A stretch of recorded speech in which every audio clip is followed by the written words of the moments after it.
Hey, hello, everyone. Welcome back to Coaching the Bible. This is episode 246, season 5, episode 33. I hope you are doing well today. It has been one heck of a week here in the Holy Land. There's no other way to describe it. Wishing myself at the outset a happy Hebrew birthday. On the Hebrew calendar, today is my 50th birthday, whereas on the English, quote-unquote, secular calendar, it was a couple of weeks ago. So happy 50th to me again. We can celebrate together again. My office has fully turned into a safe room this week. You can notice the changes if you're watching it in the background. The picture is off the wall. The table is gone.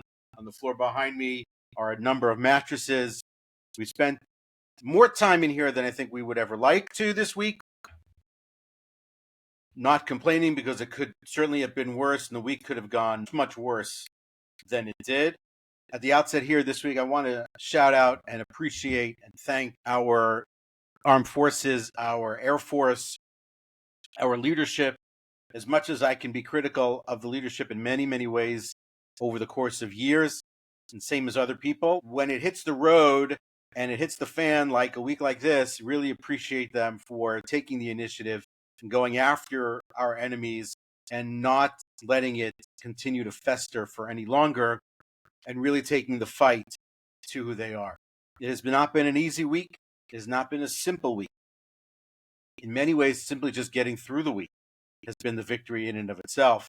And so that appreciation really for me, that sense of gratitude for them and the work that they do wherever they may be and however they may do it and however long they may have been doing it.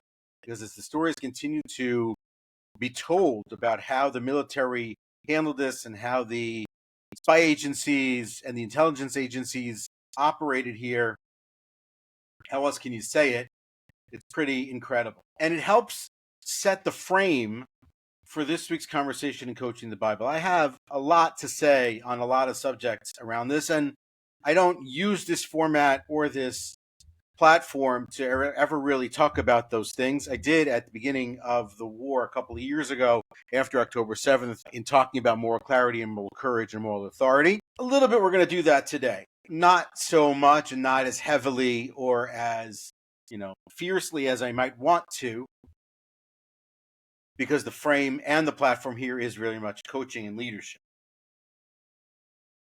Our portion of the week, we're literally living it, is the portion known as Shlach, is the story of the spies. It's like right now. And our topic of the week, our subject of the week, our title of the week is When the Wrong Voice Wins. On fear, on framing, and on fractured followership. We talked 10, 12 weeks ago more about followership when we brought on our guest. We talked about the idea of the people and the story of the golden calf and followership there. And here in this week's conversation, in this week's discussion, we'll talk about followership to a little bit degree. We may not use that term, but that's sort of what we're talking about here. We're very much talking about the idea of when the wrong voices win. In every organization, in every movement, in every nation, there are moments like this week's portion.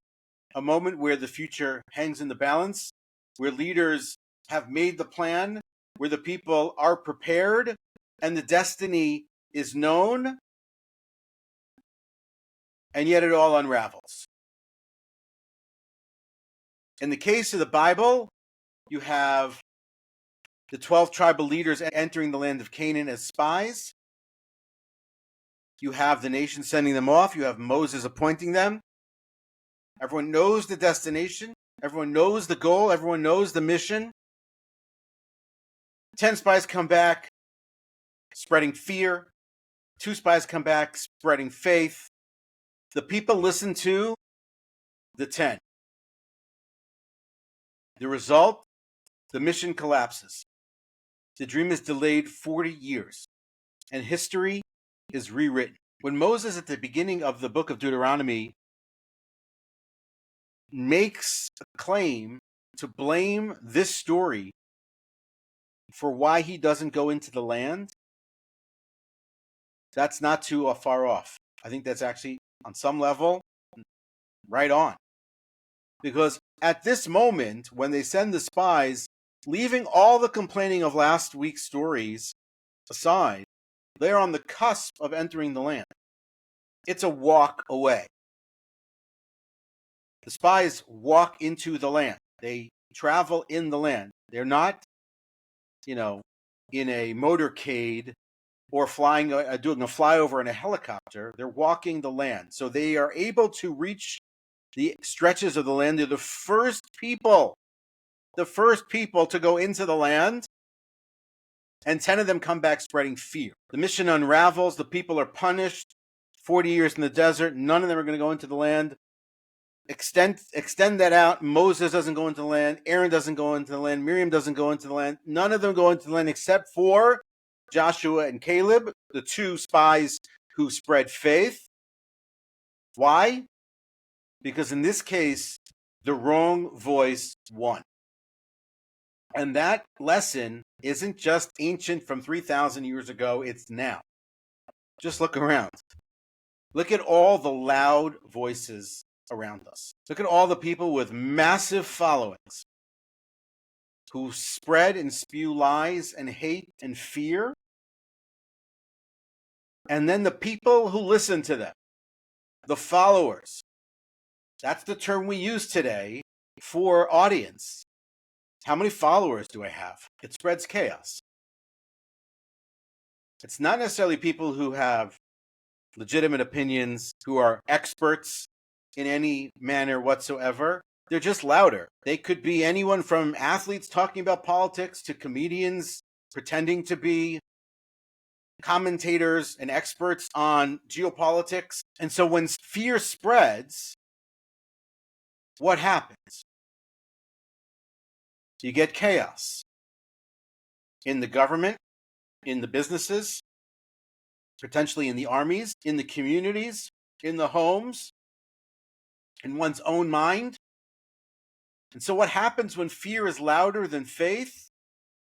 You get Parshat Shlach, you get this week's portion, the portion of the spies, and you get a lot of what's going on around us right now. And so the core text is the beginning of this week's portion, the beginning of chapter 13 in Numbers. God says, send for yourselves the men to scout the land. Moses sends the 12 tribal leaders the mission, evaluate the land, and report. They come back and report. It's a land of abundance, ... and a land of giants.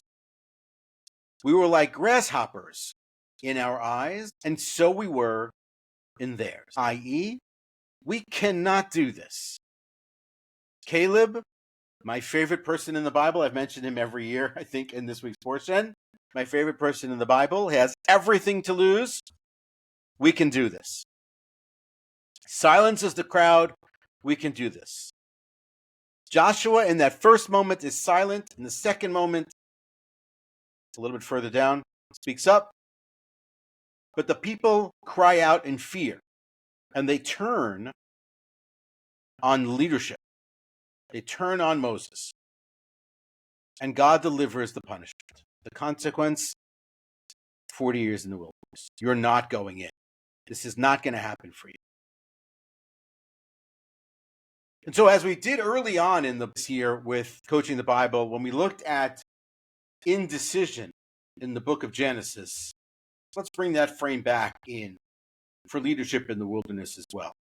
Because when you're leading in this kind of space, in this kind of circumstance, in this kind of situation, you're making a myriad of decisions and you're making them in real time. And you'll see as we talk a little bit inside the space of the different players and how they make those decisions, how some other things that we've talked about before come back. And so when we think about it here, this wasn't merely a failure of logistics. This is a failure of what I would call leadership sequencing, of the psychology, of the narrative, of the emotional containment, of everything that's going on. I think on some level, each decision in its own right, siloed off from everything else, probably okay. The decision to send the spies, okay. The decision to come back, report as they reported, they saw what they saw. The people being afraid, Perhaps understandable. But the sequence of those things, one after the next, down the line, is how you get the disaster that we have. And so let's start with player number one. Let's put player in quotes. That's God. God in this circumstance delegates autonomy, delegates the decision-making to Moses. Send for yourself, God says. So it's not a command, at least in this version of the story. It's not a command. Moses, you want to send them? Send them. Moses, you want to lead here by doing this? That's on you. He's giving Moses the platform of autonomy here, but it exposes an incredible weakness in the system. Autonomy works when the people are emotionally ready. When we can appreciate that the people here are weak and they don't want actually or need actually intelligence, what I'll call spying intelligence, military intelligence, that kind of thing. They really need is reassurance. And when that's left unchecked, fear fills that vacuum beautifully. And so they may have come and said, send for us spies. And Moses might have agreed, but it's crucial to appreciate the underlying mechanics and the underlying thinking as to what was the reason they wanted or desired to send spies. When you delegate, here's that first principle, let's say, when you delegate authority without building the emotional capacity first, you're creating leadership risk. And you're creating the space potentially for that vacuum to come and the fear to fill it. Perhaps they didn't need spies. Perhaps they simply needed reassurance that everything is okay. I understand where you are. I understand how you're feeling. Let's keep going forward. So player number one is God providing the space for autonomy. Player number two is Moses. Moses gives the mission to the spies, and he gives them tactical guidance. Go north, go south, look for this, look for that, strong, weak. But he doesn't provide the frame for the mission. No reminder of the bigger picture, the why. No reminder of the promise. No vision as to the purpose. And no frame or containment or container for the potential collective fear. That's before he sends them. And then after they return and they report back what they report, it is Caleb who steps up. Moses at that point does not reassert the mission. Moses is surprisingly silent in that moment. And so what's going on here is comes as an idea that we talked about from a person we met a couple of weeks ago, Wilfred Bion, writing about leadership. In moments of group anxiety, he writes, someone must absorb and process fear, or the group will project it onto others. We saw that. We talked about that exactly. Moses miscalculates on some level, if I can say that. And he assumes that the rational facts will guide their emotional decisions. It's be fine. They're going to report back. They're going to tell us what they saw, and we're going to keep going. And the principle then here is, whereas the God principle here situation is autonomy. With respect to Moses, when leaders fail to frame the emotional reality, someone else will.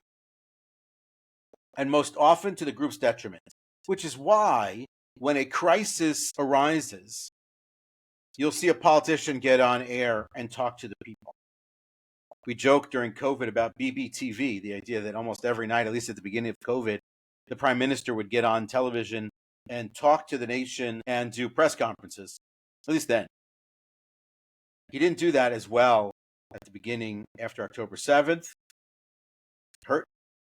He didn't do that when it came to the judicial reform conversation taking place here in the land. At least not in a manner that was deemed as leadership. In the last week, he has done more of that. Framed the reality, framed the anxiety, understanding and so in the vacuum, when that doesn't happen, That's to the group's detriment. That's when the fear fills that vacuum. You get that problem. So we have two so far in terms of the actors. You're playing almost multi-dimensional chess here with the different players. Group number 3 are the spies. The spies are not military generals. They are not students of war. They are not experienced in battle, as far as we know. Maybe they participated in that initial battle with the Amalekites earlier on in the Bible, in the book of Exodus, maybe. However, they attained the status that they have as tribal leaders. They did. We don't exactly know. And they're sent off to scout the land. Can you imagine today if you took 10 senators from the United States and sent them on a scouting mission somewhere? I mean, how's that going to go? If you're here in Israel listening, if you took 10 members of the Knesset from across the different groups and sent them somewhere to experience it, see it, and report back, what's that going to come back like? You might be hopeful that it's going to come back the way you want it, or you might be realistic and know that it's not going to come back the way you want it. And so, as a leader, you might want to be prepared for every eventuality. Think through what happens if they come back and report X. What happens if they come back and report Y? You know who does know this? Joshua. When Joshua sent spies at the beginning of the book of Joshua to scout the land again before they crossed the Jordan River, to scout Jericho, he does it differently. Take a look there. I think it's chapter 2. So these men are not random scouts. They're princes of each tribe. They're trusted, they're familiar, and they observe giants, fortified cities, and danger. And their interpretation, we cannot do this. And so it's not just a fact-finding mission. If that were the case, they simply would have just said, this is the fruit, these are the people, these are the cities that we saw. They share opinion. They deem themselves experts, or minimally, if nothing else, someone who deserves to have an opinion on the matter. And so while it is the case in our world, and here's me getting a little bit on the soapbox, where everyone can have an opinion, and everyone has a right to speak, not everyone's opinion is legitimate, not everyone's opinion is right, and sometimes certain opinions need to be shut down. And sometimes some of those opinions need to be told why it is that their opinion is wrong, or why it is that the perspective that they share is incorrect, or why it is that their perspective or their opinion or their approach is dangerous. And yes, on some level, at certain moments, we do need experts. You're going in for surgery, you want an expert. You want to fly a plane into a very tight space, you want an expert. There are reasons that we have people who study these things, people who know these things, people who learn these things, so that we're not just throwing stuff out, because big moments and precarious moments and dangerous moments need level-headedness, need leadership, need people at the helm who have strong opinions, but good opinions, expert opinions, based on knowledge, on facts, on experience, on history, and they can apply them to the moment. And so here, where the spies inject their personal opinion, they are therefore also injecting internal doubt. Their own internal doubt on everybody else, for a whole host of reasons. Maybe it's a fear of failure. Maybe it's a consistent possibility of a loss of control. Maybe they're concerned about protecting the tribal identity. Maybe it's something deeper and subconscious than the familiarity of returning back to Egypt, even though that was terrible. There's a lot here inside the psychology of the spies. And the tribe is important. We'll get to the tribe in just a moment when we talk about the people. Daniel Kahneman writes about what's called the availability bias. We judge by what is most vivid in our memory, not what is most likely. They saw giants. The vision stuck. But it also goes deeper, potentially, to what was already welling up inside them. They could have seen giants and said, they're not so big. But they saw the giants and thought, we're grasshoppers. Jonathan Haidt in The Righteous Mind talks about the idea of what we are and what we aren't in these situations.